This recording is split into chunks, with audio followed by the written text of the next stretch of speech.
औज़ु बिल्लाहि मिनश्शैतानिर्रजीम बिस्मिल्लाहिर्रहमानिर्रहीम। शुरू अल्लाह के नाम से जो निहायत रहम वाला और बड़ा मेहरबान।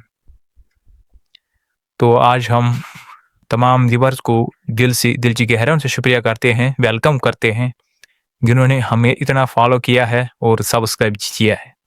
उम्मीद है आज भी ये आगे सब्सक्राइब करेंगे। बिना वक्त गए चले हम कहानी की ओर। हमने कहानी यहाँ पे छोड़ी कि शहजादी ठीक हुई थी। जब शहजादी ने उसका इलाज किया, वो अंगूठी दिखाई और एक खत भेजा था। जो ही शहजादी ठीक हुई तो बादशाह ने ऐलान कर दिया कि तमाम लोगों को दावत दी जाए कि मुझे बहुत बड़ी खुशी मिली आज, क्योंकि शहजादी नॉर्मल हो गई है। बादशाह ने ऐलान कर दिया कि इन दोनों की शादी कर दो और इस शहजादे को इस मुल्क का बादशाह बनाएंगे। हुक्म दिया बनाने का। तो शादी हो गई, शहजादा बादशाह बन गया। तो दिन गुजरते गए। एक दिन ऐसा हुआ, सवेरे जब शहजादी उठी तो उसके बाद शहजादा जब नींद से उठ गया तो वो बहुत मायूस था।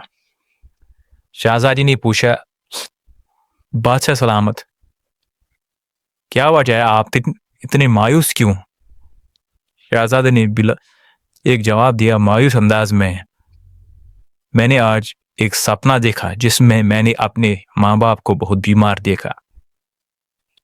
शहजादी ने शहजादी से कहा, इसमें क्या गम है, हम अपने बाप से बात करेंगे, हम आग के मुल्क में चलेंगे।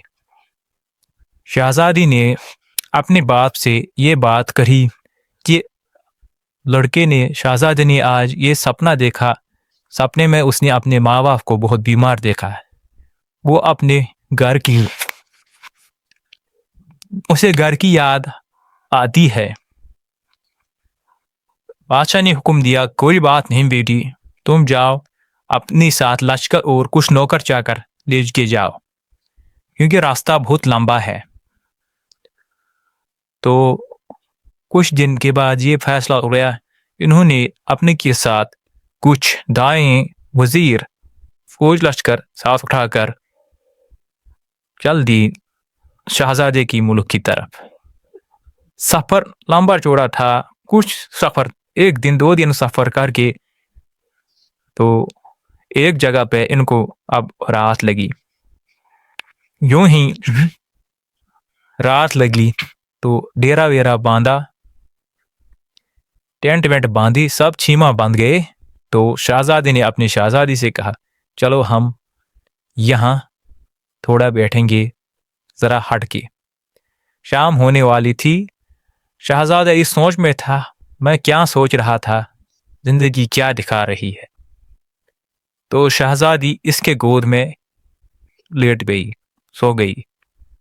तो शहजादी को इस शहजादी की बेलट की तरफ नजर पड़ी तो इसके कमर में एक चमकीली कोई चीज थी। शहजादे ने सोचा, मैं ये निकाल के देखूंगा। शहजादे ने इस शहजादी के कमरबंद से ये मशक निकाली तो देखा तो इस पे कुछ लिखा हुआ था, लेकिन साफ नजर नहीं आ रहा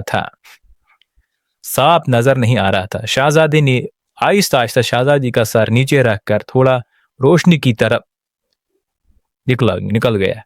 जो ही ऊपर से एक परिंदे ने छलांग लगा दी और वो तख्ती ले गया। अब शहजादा सोचने लगा कि मैं क्या जवाब दूंगा शहजादी को। तो वो जानवर के पीछे चला गया। कुछ टाइम गुजर गया तो शहजादी होशियार हो गई, तो उसने